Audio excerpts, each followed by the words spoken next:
এবার আসে আয়নিক ব্যাসার্ধ। তো সোডিয়াম দিয়ে বলি, সোডিয়ামের প্রোটন কয়টা? 11টা। এন্ড ইলেকট্রন কয়টা? 11টা।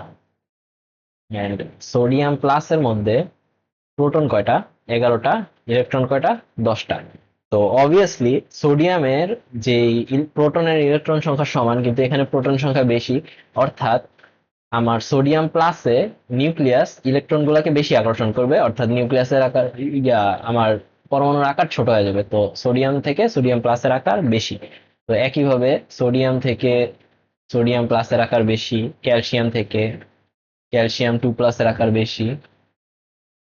তো আমরা যদি আবার দেখতে যাই যে এরকম সোডিয়াম প্লাস থেকে magnesium 2 plus and aluminium 3 plus আকারগুলো এরকম ভাবে বাড়বে। ক্যালসিয়াম প্লাস, তারপরে ক্যালসিয়াম 2 প্লাস, এরপর গ্যালিয়াম 3 প্লাস, এভাবে বাড়বে। কারণ সবগুলো প্রোটন সংখ্যা বিভিন্ন থাকলেও ইলেকট্রন সংখ্যা সেম। তো ক্যাটায়নের ক্ষেত্রে বাড়ে, তাহলে অ্যানায়নের ক্ষেত্রে কি হবে? অ্যানায়নের ক্ষেত্রে কমে যাবে। তো অ্যানায়নের যে আকার, অ্যানায়নের আকার বাইরে যাবে, সরি অ্যানায়নের আকার বাড়বে। তো আমি যদি এরকম দেখি যে নাইট্রোজেন 3 মাইনাস অক্সিজেন 2 প্লাস থেকে বড় এন্ড ক্লোরিন বড়। আবার ফসফরাস 3, এটা সালফার 2 মাইনাস থেকে বড় এন্ড ক্লোরিন থেকে বড়। তো আমি যদি সেম পর্যায়ের একটা দেখতে চাই, nitrogen, fluorine, oxygen, sodium, fluorine, oxygen, nitrogen, আমরা অ্যানায়ন গুলা এভাবে আসছে। এটা একটু ইম্পর্টেন্ট।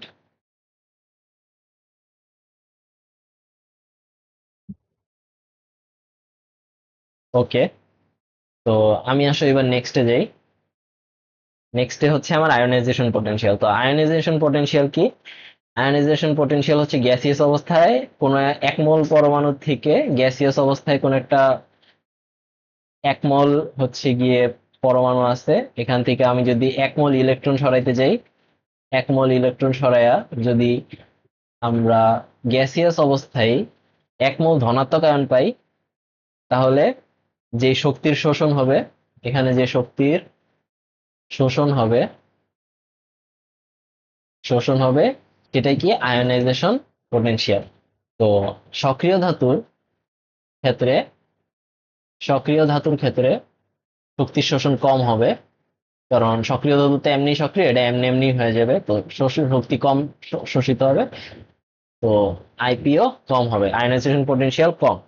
তো এমন কিছু কোয়েশ্চেন আছে যে সোডিয়ামের প্রথম আয়ন তো প্রথম আয়নাইজেশন পটেনশিয়াল হচ্ছে 496 কিলোজুল পার মোল। এন্ড দ্বিতীয় আয়নাইজেশন পটেনশিয়াল হচ্ছে 4656 কিলোজুল পার মোল।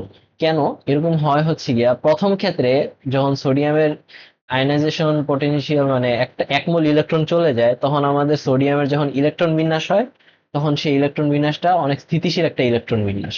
তো এই স্থিতিশীল ইলেকট্রন বিন্যাসের কারণেই আমার যে সেকেন্ডটা, যে Na2 প্লাস, এটা হবে না। তো কোয়েশ্চেন এখান থেকে যদি আমার বলে Na2 প্লাস হয় না কেন, Na2 প্লাস হয় না কেন, এটা আমি অ্যান্সার করতে পারবো। কি বলবো? যে প্রথমবার যখন 1 মোল ইলেকট্রন নেয়, Na প্লাস হয়, তো সোডিয়াম প্লাস হয়। তো সোডিয়াম প্লাস হওয়ার পরে যে সেকেন্ড বার যখন ইলেকট্রন নিতে যায়, একটা হচ্ছে গিয়ে ইলেকট্রন ইলেকট্রন হচ্ছে যেই শক্তি মানে নিউক্লিয়াসের সাথে ইলেকট্রনের যে শক্তি, এটা অনেক আবদ্ধভাবে থাকে, আকার কমে যায়। সেকেন্ড হচ্ছে আকার কমে যায়, এন্ড থার্ড হচ্ছে ইলেকট্রন বিন্যাস অনেক স্থিতিশীল। আমাদের এই 3টা পয়েন্ট। তো একইভাবে আমি যদি দেখতে যাই ম্যাগনেসিয়ামের ক্ষেত্রে, ম্যাগনেসিয়ামের প্রথম আয়নাইজেশন পটেনশিয়াল হচ্ছে 738, এন্ড সেকেন্ডটা হচ্ছে আমার 1438। তো ম্যাগনেসিয়াম এন্ড সোডিয়াম দুইটারই ব্যাখ্যা সেম, যে সু- ছোট পরমাণু এবং ইলেকট্রন বিন্যাস অনেক স্থিতিশীল। আর হচ্ছে নিউক্লিয়াস, নিউক্লিয়াসে প্রোটনের সংখ্যা বেশি, ইলেকট্রনের সংখ্যা কম হয়, এটা আকর্ষণ অনেক দৃঢ়ভাবে হয়। তো আমি যদি এখন দেখতে যাই, ধরো আমার এরকম ভাবে গেছে।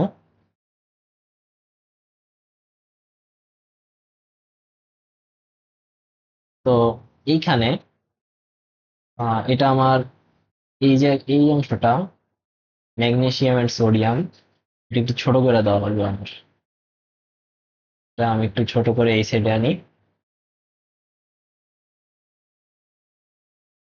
সক্রিয় ধাতুর যে আইপি বেশি, আইপি কম, এটা আমি এখানে লিখি এন্ড এটাকে এখানে এনে দিই। ওকে, এটা কালার চেঞ্জ করি। তো এখানে আমার কিছু বলার আছে। ধরো এখানে একটা পর্যায়ের যত বাম থেকে ডানে যাবে, আকর্ষণ আকর্ষণ তত বাড়বে এবং আইপিও তত বাড়বে। আবার একটা গ্রুপের যত উপর থেকে নিচে যাওয়া যায়, যোজ্যতা ইলেকট্রনের উপর নিউক্লিয়াসের আকর্ষণ তত কমবে এবং আয়নাইজেশন পটেনশিয়ালও তত কমবে। তো আমি আয়নাইজেশন পটেনশিয়াল একটা পর্যায়ের যখন আমি যাব, তখন কিরকম আসে, এটা হচ্ছে গিয়া লিথিয়াম, লিথিয়ামের পরে বোরন, বোরনের পরে বেরিলিয়াম, বেরিলিয়ামের পর carbon, oxygen, nitrogen, chlorine, chlorine and neon. And same ভাবে সোডিয়াম, সোডিয়ামের পর অ্যালুমিনিয়াম, অ্যালুমিনিয়ামের পর magnesium, silicon, sulphur, phosphorus, chlorine, argon. তো কোন কোন জায়গায় আমার ডিফারেন্স দেখা গেছে? Boron and beryllium, boron and beryllium, aluminium, magnesium, oxygen, nitrogen, sulphur, phosphorus. তো আমি এটাকে একটু বক্স করে দিই যাতে তোমরা ইজিলি মনে রাখতে পারো। এটা একটু ইম্পর্টেন্ট। তো এইটা কেন হয়, এটা কেন হয় আমরা এখান থেকে দেখবো।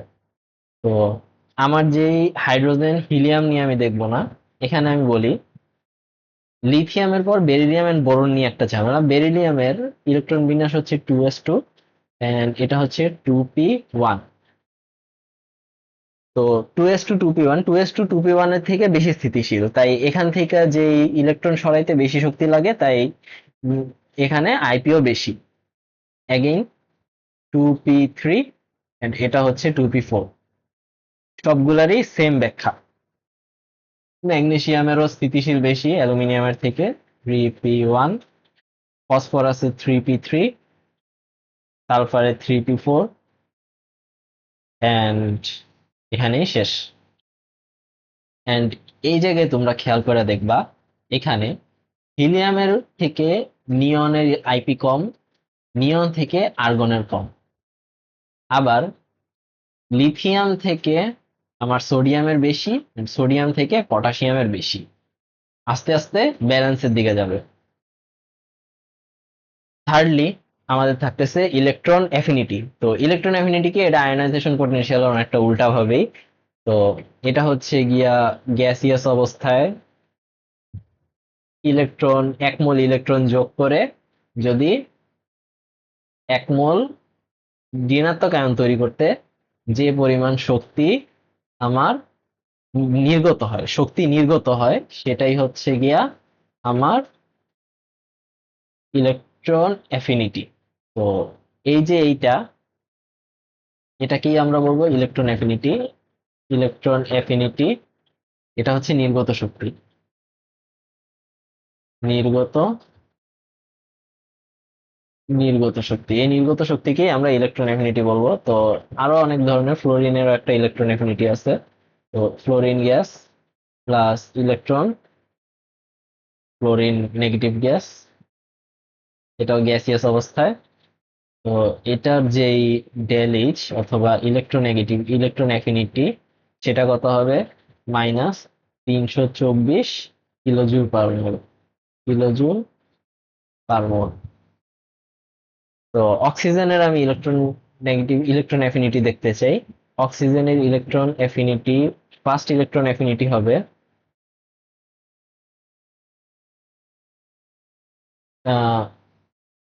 electron affinity 1 is equals to minus 141 kilojoule per mole, and অক্সিজেনের যে সেকেন্ড ইলেকট্রন অ্যাফিনিটি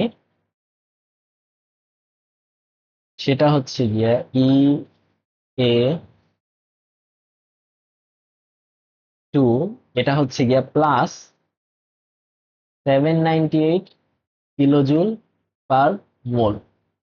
তো একটা হচ্ছে গিয়া আমার নির্গত, আরেকটা হচ্ছে আমার শোষিত। দুটো মিললে কি হয়? দুটো মিলে আমার টোটাল যে ইএ সেটা হয় আমার প্লাস 657 কিলো জুল পার মোল। তো আমি যদি ইলেকট্রন অ্যাফিনিটি এখানে ওই সেম ভাবে দেখাইতে চাই, একটু আমি এটা আনি।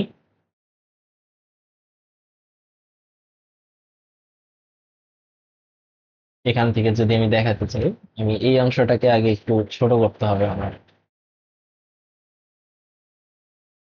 জায়গা নাই তো আগে।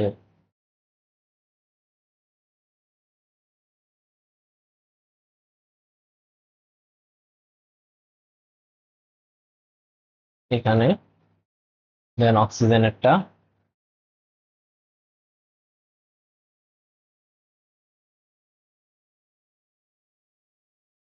এখানে যদি আমি দেখাতে চাই সেম ভাবে আকর্ষণ বাড়ে।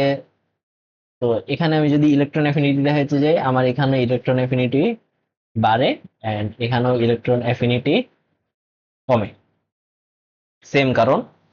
তো ধাতু যত সক্রিয় হবে, ধাতু যত সক্রিয় হবে আমার আয়নাইজেশন পটেনশিয়ালও কমবে, ইলেকট্রন অ্যাফিনিটিও কমবে।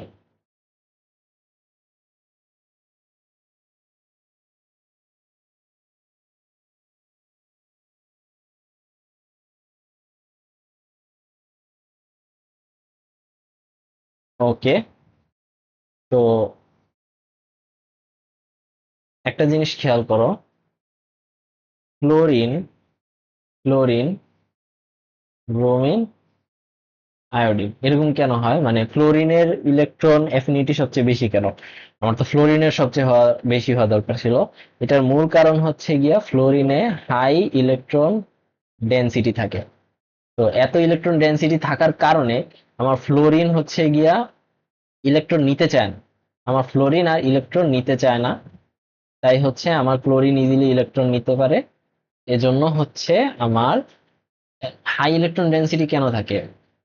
ফ্লোরিন একটা ছোট পরমাণু এন্ড ক্লোরিনের সমান সংখ্যক ইলেকট্রন আছে যোজ্যতা স্তরে, যোজ্যতা স্তরে ক্লোরিনের আর ফ্লোরিনের সমান সংখ্যক ইলেকট্রন আছে। তাই ফ্লোরিন একটা হায়ার ইলেকট্রন ডেনসিটি তৈরি হয়, যেটার কারণে আমার যখন ইলেকট্রন আমি দিতে চাবো এক্সট্রা করে, আমার ফ্লোরিন সেটা নিতে চাবে না এন্ড ক্লোরিনের বেশি হবে। তা আমি একটা কোয়েশ্চেন নেই। কোয়েশ্চেন হবে গিয়ে সোডিয়াম এর ইলেকট্রন অ্যাফিনিটি নেগেটিভ হলেও, ইলেকট্রন অ্যাফিনিটি নেগেটিভ হলেও ম্যাগনেসিয়ামের পজিটিভ কেন? ম্যাগনেসিয়াম এর পজিটিভ কেন? তো ভীষণ ইজি ইলেকট্রন বিন্যাস। সোডিয়ামের ইলেকট্রন বিন্যাস 3s1 অ্যান্ড ম্যাগনেসিয়ামের ইলেকট্রন বিন্যাস 3s2। ম্যাগনেসিয়ামে পেয়ার্ড ইলেকট্রন অ্যান্ড অনেক স্টেবল, পেয়ার্ড ইলেকট্রন অ্যান্ড হচ্ছে গিয়া স্টেবল, স্টেবল ইলেকট্রন বিন্যাস। তো সোডিয়ামে যখন আমি একটা ইলেকট্রন দিব তখন সেটা হবে Na-, তখন এটাও হচ্ছে গিয়ে পেয়ার্ড ইলেকট্রন হবে, তাই আমার শক্তি নির্গত হবে, শক্তি নির্গত হবে। এন্ড যখন আমি ম্যাগনেসিয়ামে একটা ইলেকট্রন দিতে যাব, এটা আমার পিতে যাবে, পিতে যাইতে চাবে, অর্থাৎ আমার শক্তি দিয়া আরো ইলেকট্রন ঢুকানো লাগবে। তো ইলেকট্রন দিতে চাইলে এখানে আমার শক্তি দেওয়া লাগতেছে, তাই আমার এখানে যে শক্তি দেওয়া লাগবে। তো ইলেকট্রন অ্যাফিনিটির ক্ষেত্রে আমার যে বেরিলিয়াম এন্ড ম্যাগনেসিয়াম দুইটারই 0 হবে। এন্ড নাইট্রোজেনের হচ্ছে গিয়া +7, কারণ নাইট্রোজেনে অর্ধপূর্ণ অবস্থায় আছে। অর্ধপূর্ণতা আরো অর্ধপূর্ণ, অর্ধপূর্ণ ইলেকট্রন অবস্থাতে আরো স্টেবল, ম্যাগনেসিয়ামের থেকেও স্টেবল। তো এটা 0 বলতে গিয়ে প্রায় 0, প্রায় লেখা দিই, এই দুইটা প্রায় 0। তো ইলেকট্রন অ্যাফিনিটি গেল, ইলেকট্রন অ্যাফিনিটির পরে আসতেছে আমাদের ইলেকট্রোনেগেটিভিটি। তো ইলেকট্রোনেগেটিভিটি আমি কয়েকটা লেখা রাখছি। তো আমি একটু এই অংশে যাই, এই অংশটা থেকে আমি এই জায়গাটা একটু আবার কপি করে নিয়ে আসি, কন্ট্রোল-C, কন্ট্রোল-V। তো এইখানে আমার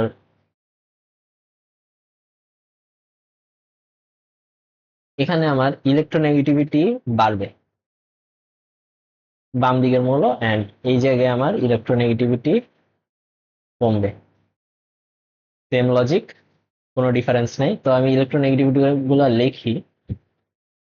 আমার হাইড্রোজেনের ইলেকট্রোনেগেটিভিটি 2.1, লিথিয়ামের 1.0, বেরিলিয়ামের 1.5, বোরনের 2.0, কার্বনের 2.5, নাইট্রোজেনের 3.0, অক্সিজেনের 3.5, ক্লোরিনের 4.0, সোডিয়ামের 0.9, লিথিয়ামের 1.2, বেরিলিয়ামের 1.5, তার মানে অ্যালুমিনিয়ামেরও 1.5, বোরনের 2.0, মানে সিলিকনেরও 2.0 প্লাস 1.8, এন্ড কার্বনের 2.5 মিনস ফসফরাসের 2.1। কর্ণ সম্পর্ক দিয়ে যাচ্ছি আমি, কাছাকাছি থাকে। নাইট্রোজেনের সাথে সালফারের ডিফারেন্স একটু বেশি, sulphur and carbon 2.5 2.5, and nitrogen chlorine 3.0, বোরনের হচ্ছে 2.8, এন্ড এখানে হচ্ছে গিয়া 2.5। তো তোমাদের কিছু কিছু স্পেসিফিক মনে রাখা লাগবে, সেটা হচ্ছে গিয়া হাইড্রোজেনটা মনে রাখা লাগবে। আমি এই কালার চেঞ্জ করে দিই, এই কালার দিই।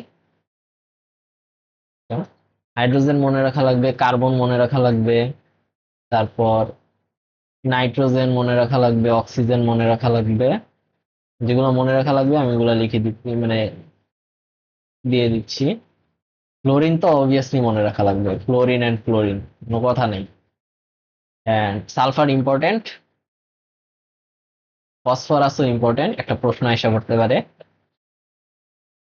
আর কোনোটা বেশি খুব একটা মনে রাখা লাগে না, বাকিগুলো চাইলেই তুমি মনে রাখতে পারো বা না রাখতে পারো। তো একটা জিনিস দেখো, টু 2.1, 2.1 এটা কাদের? 2.1 এর ইলেকট্রোনেগেটিভিটি হচ্ছে হাইড্রোজেন এন্ড ফসফরাস। আবার 2.5, 2.5 আছে এন্ড 3 আছে, 3 আছে। তো 2.5 এন্ড 3 এটা কাদের কাদের? আমি যদি দেখতে চাই, 2.5 এ আছে হচ্ছে গিয়া carbon, sulphur and iodine, and 3 তে আছে নাইট্রোজেন এন্ড ক্লোরিন। শেষ। তো এইবার আসলে নেক্সট স্লাইডে, নেক্সট স্লাইড হচ্ছে melting point and boiling point. তো মেল্টিং পয়েন্ট এন্ড বয়লিং পয়েন্টে আমি বেশি পেঁচাবো না, আমি জাস্ট ইম্পর্টেন্ট সিরিজগুলো লিখে দিতেছি। এগুলো তোমাদের এমসিকিউ তে আসবে, রিটেনে আসার সম্ভাবনা একদমই নাই। অ্যালুমিনিয়াম এন্ড সিলিকন, এটা হচ্ছে গিয়ে মেল্টিং পয়েন্ট। তো melting point, and P4S8Cl2 argon, এগুলোর বয়লিং পয়েন্ট কিরকম? বয়লিং পয়েন্ট হচ্ছে সালফার, ফসফরাস, ক্লোরিন, আর্গন। হ্যাঁ,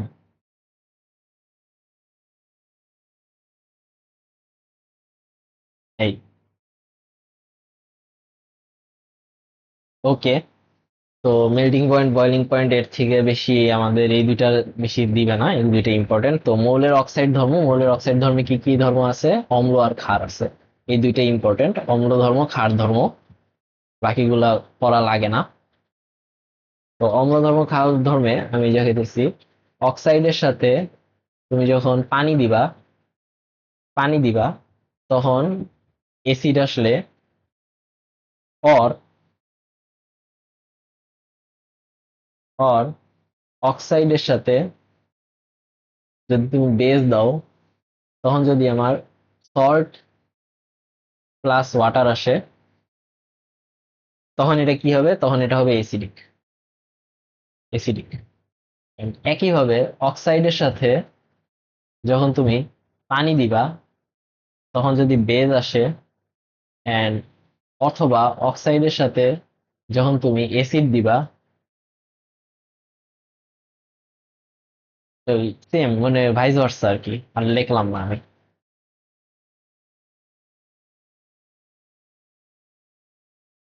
তো আরেক ধরনের অক্সাইড আছে, সেটা হচ্ছে গিয়ে অ্যামফোটেরিক। অ্যামফো অ্যামফোটেরিক অ্যামফোটেরিক কি? এটা বেসিক অক্সাইডও এন্ড অ্যাসিডিক অক্সাইডও। তো আসো আমরা কিছু দেখি অক্সাইড। এই অংশটাকে আমি উপরে নিয়ে যাই। তো লিথিয়ামের অক্সাইড, বেরিলিয়ামের অক্সাইড, বোরন, B2O3, কার্বন, তারপর N2O5 এন্ড OF2। আবার যদি আমি sodium, magnesium, aluminium, silicon, phosphorus, sulphur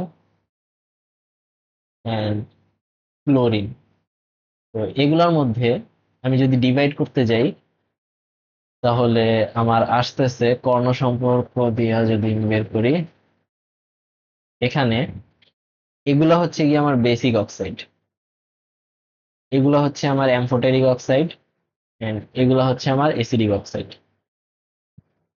তো উদাহরণগুলো আর দেখাইলাম না, আমার অক্সি অ্যাসিডের নামকরণে আমি চলে যাই। অক্সি অ্যাসিডের বিভিন্ন ধরনের নামকরণ আছে, সেটা একটা হচ্ছে গিয়া হাইপো হাইপো একটা আছে আস, একটা আছে ইক এন্ড আরেকটা আছে পার। তো এটাতে কেন্দ্রীয় মৌলের জারণ সংখ্যা থাকে +1, এটাতে 3 or 4, এটাতে 5 or 6, এটাতে থাকে 7। তো দেখতে কিরকম? আমি যদি নর্মালি করি, তাহলে ক্লোরিন দিয়ে করি, HClO, HClO3 and HClO7।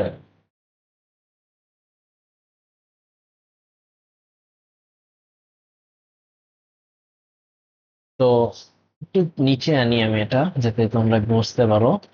এখানে ক্লোরিনের জারণ সংখ্যা +1।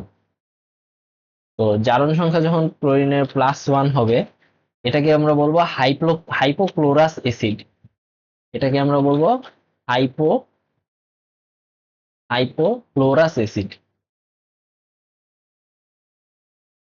Chlorous acid.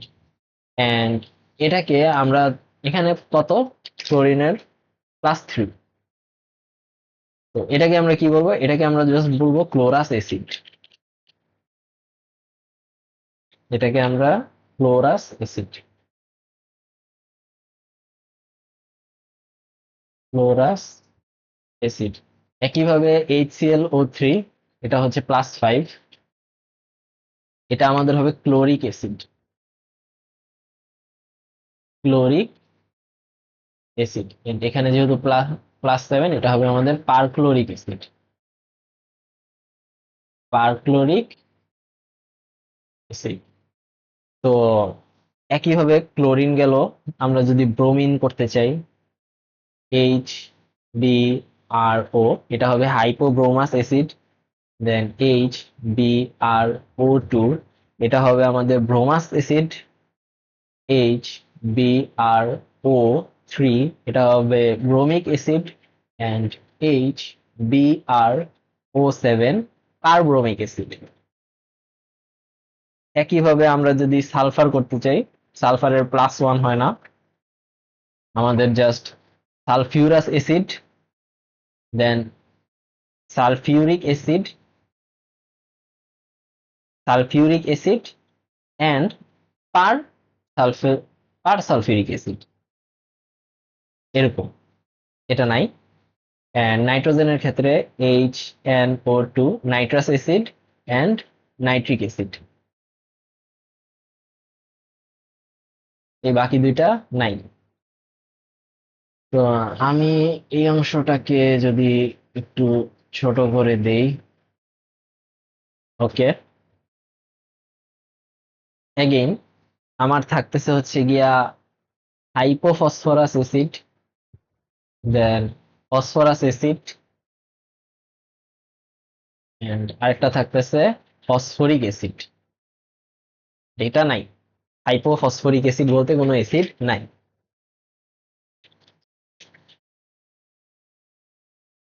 তো অ্যাসিডের নামকরণ তো পাইলাম। আমি যদি এরকম ভাবে দেই, NaClO, NaClO2, NaClO3 and NaClO4, আমার এই N এর জায়গায়, মানে সোডিয়ামের জায়গায় আমি যদি হাইড্রোজেন দিতাম তাহলে কি হইতো? আচ্ছা, একটা জিনিস দেখো, H2SO4, এটা কি আমার? এটা হচ্ছে গিয়া sulphuric acid. Sulphuric acid. And SO4 কি? 2 মাইনাস, এটা হচ্ছে গিয়া sulphate, sulphate. And NaSO4, sodium sulphate, sodium sulphate. তো এখানেও সেম ভাবে তৈরি হবে। আমার এটা ছিল হচ্ছে গিয়া হাইপোক্লোরাস অ্যাসিড। তো এখান থেকে আমি যদি Cl, জাস্ট সোডিয়ামটা বাদ দিয়ে দেই, তাহলে কি থাকে? হাইপোক্লোরাইট থাকে। তো এখানে এটা কি হবে? সোডিয়াম, আমি অন্য একটা কালি নিই, এটা হবে সোডিয়াম হাইপোক্লোরাইট, হাইপোক্লোরাইট, ক্লোরাইট। একইভাবে এটা ছিল হচ্ছে গিয়া ক্লোরাস অ্যাসিড।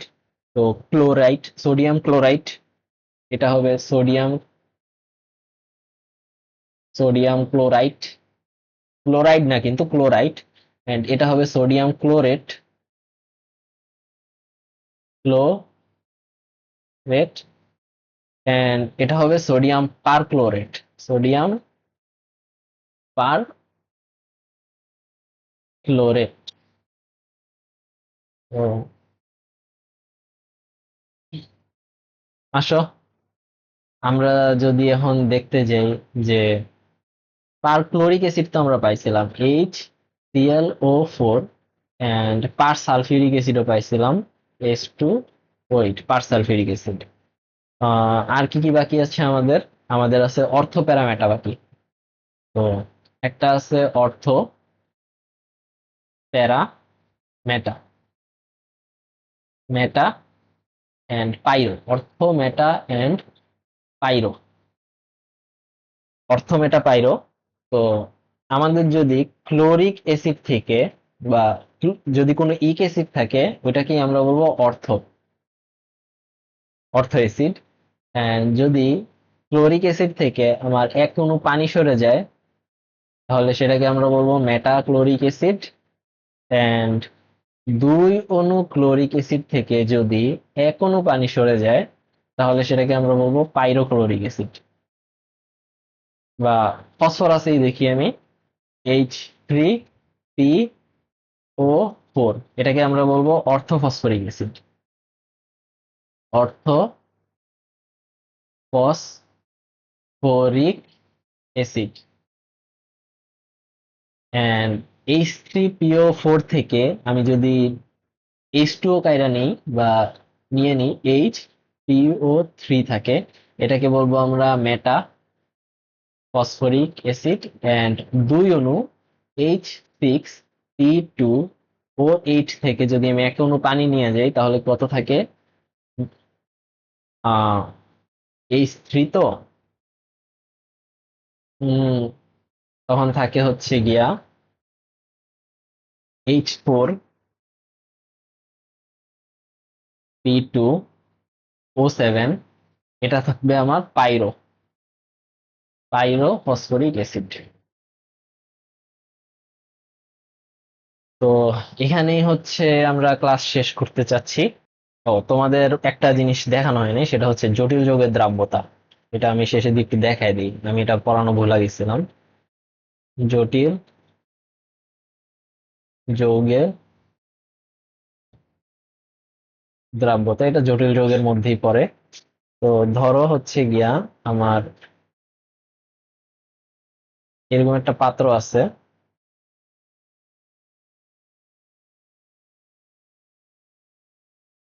এরকম একটা পাত্র আছে।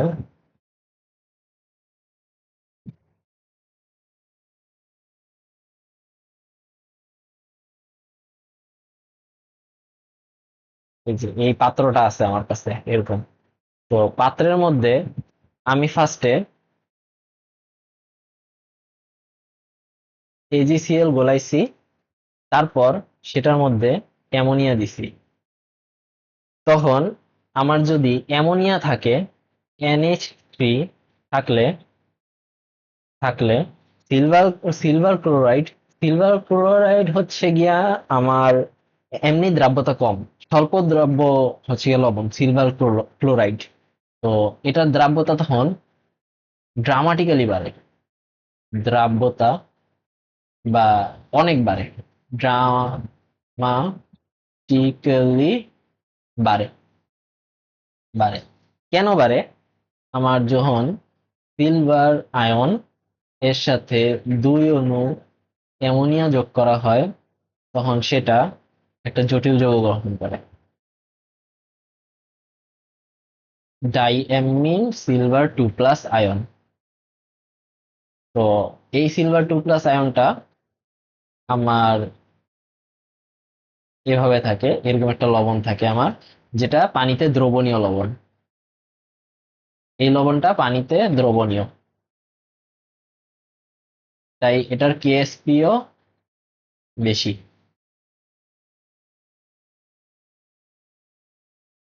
তো আসো আমরা দেখি, এটার বেসিকটা দেখি। তো বেসিকটা যদি আমি দেখতে চাই, তোমাদের জাস্ট এজিসিএল দিয়ে দিবে, মিন্স সিলভার ক্লোরাইড। এটা ভেঙে হবে silver ion and chloride ion. এটার কেএসপি কি হবে? কেএসপি, এটার কেএসপি হবে AgCl।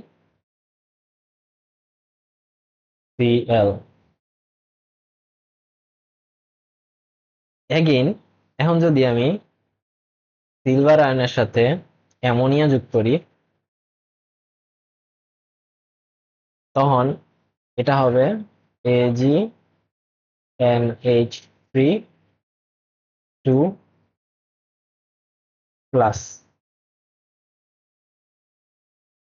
এখানে একটা ভুল করছি আমি, এটা 2+ দিয়ে রাখছি তাই না? এটা শুধু প্লাস হবে। তো প্লাস, তো এটার F K F formation, F তে ফরমেশন, কিন্তু কে এফ কি হবে? AgNH3 2+, আর নিচে কি হবে? নিচে হবে Ag+ and NH3 square, NH3 square. তো টোটাল যেই কে, আমি এখান দিয়া যদি সমীকরণ নিতে যাই, AgCl+2NH3, এটা হবে AgNH3 2+, প্লাস সিএল মাইনাস, তো এটার যে কেটা হবে, কেটা কি হবে, কেটা হবে AG N H three two plus CL minus by N H three square. তো এখান থেকে আমরা কি দেখতে পেতেছি, কেটা আমার ultimately K is equals to KSP into K F. এটা অনেক ইম্পর্টেন্ট। এন্ড এই যে কে, এটাই হচ্ছে জটিল যৌগের যে দ্রবণীয়তার তাপ কে। তো এখানে কে এফ দিছে, কে এফটা আবার কেডিও হইতে পারতো। তো কে এফ কেডিটা আমি একটু দেখাই, একটা ফরমেশন, একটা হচ্ছে ডিসোসিয়েশন। তো ডিসোসিয়েশনটা দেখাই, AG N H three plus, এটা ভেঙে আমরা কি পাই, এটা পাই হচ্ছে গিয়ে আমরা AG plus plus two N H three. তো এটা হচ্ছে আমার ডিসোসিয়েশন, এটাকে বলে আমরা কেডি। কেডি হবে অবভিয়াসলি কে এফ এর উল্টা, এটাকে বলবো আমরা ডিসোসিয়েশন কনস্ট্যান্ট, এটাকে আমরা বলবো ফরমেশন কনস্ট্যান্ট। তো ফরমেশন কনস্ট্যান্ট, তো এগুলো তোমাদের পরীক্ষার হলে দিয়ে থাকবে। তো কে সমান K S P into K F, और k is equals to k sp by kd। তো আসলে এই নিয়ে আমরা কিছু ম্যাথ সলভ করতে যাই। তো ফার্স্ট ম্যাথই হচ্ছে গিয়া, আমাদের বলছে 25 ডিগ্রি সেলসিয়াস এ বিশুদ্ধ পানিতে পানিতে ও এজিসিএল এর দ্রাব্যতা, পানিতে ও না, পানিতে এজিসিএল এর দ্রাব্যতা, সিলভার ক্লোরাইড এর দ্রাব্যতা, দ্রাব্যতা হচ্ছে গিয়া দ্রাব্যতা ও 3.4 মোলার সোডিয়াম, সোডিয়াম না, অ্যামোনিয়াতে, অ্যামোনিয়া এর জলীয় দ্রবণে দ্রাব্যতা কত, দ্রবণে দ্রাব্যতা, দ্রাব্যতা কত। তো প্রসেস একদমই ইজি, আমাকে কি বলে দিবে, কেএসপি বলে দিচ্ছে হচ্ছে গিয়া 1.8 ইন্টু 10⁻⁻10, এন্ড কে, কে বলে দিচ্ছে হচ্ছে আমার 3.1 ইন্টু 10⁻³ এখানে কিন্তু ফরওয়েশন বা ডিসোসিয়েশন কিছু দিনে ডিরেক্ট কে দিয়ে দিচ্ছি। তো বিশুদ্ধ পানিতে আমরা দেখি আগে, বিশুদ্ধ পানিতে কেএসপি কি হবে, কেএসপি হবে আমার এস স্কোয়ার। তো এস কি 1.34 ইন্টু 10⁻⁻5 মোলার। অ্যান্ড যদি আমি এজিসিএল সলিড, এটা সলিড, এটার সাথে 2 অণু অ্যামোনিয়া যোগ করি, তাহলে আসে হচ্ছে গিয়া AG N H three two plus plus chlorine.